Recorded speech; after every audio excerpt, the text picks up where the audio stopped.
Okay, so let's take that a step further. So far we're only in the first quadrant, which is what, really? And when I said 30 degrees before, I should have made it known to you that we're going to start our degrees as 0 from here, and then we're going to increase as we go counterclockwise.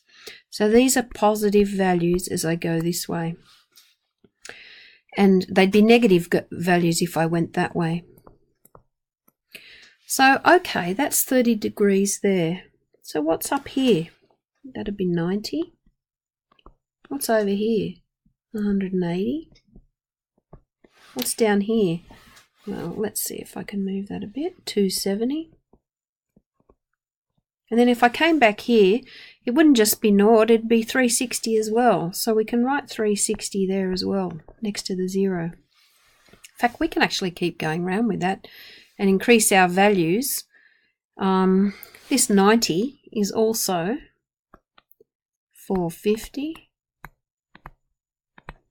This 180 is also 540. This 270 is also 630. And this 360 and 0 is also 720. And I could go on and on and on. That's what I mean by angles of any magnitude. So, let's have a look here. I have a point here. There's this point, particular point, where we knew that the x-coordinate was √3/2 and the y-coordinate was 1/2.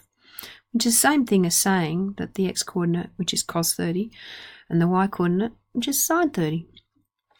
Let's see something quite interesting. Let's find a spot over here with the same y-coordinate. That spot there. Let's drop down. By symmetry, it's going to have the same the size of the x-coordinate, but in the negative sense. So it's going to be no surprise to you that I'm going to write here minus √3/2. And let's see what we get here. Let's connect this up here.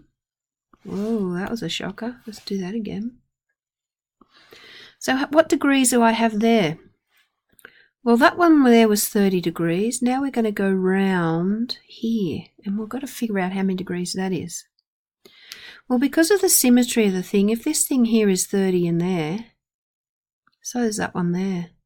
So they're both 30. So if that's 30 degrees there and this particular value here is 180, then I've got to come back 30 to get to this spot here. So that must be 150. So what can you tell me cos of 150 is? Cos is the x value. Look, so I can read it off. Cos of 150 is minus √3/2.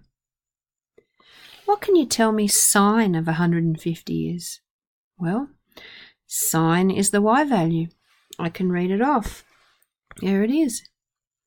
Sine of 150 is the same as sine of 30, in fact. They're both 1/2. Now it gets interesting when we go into the other quadrants.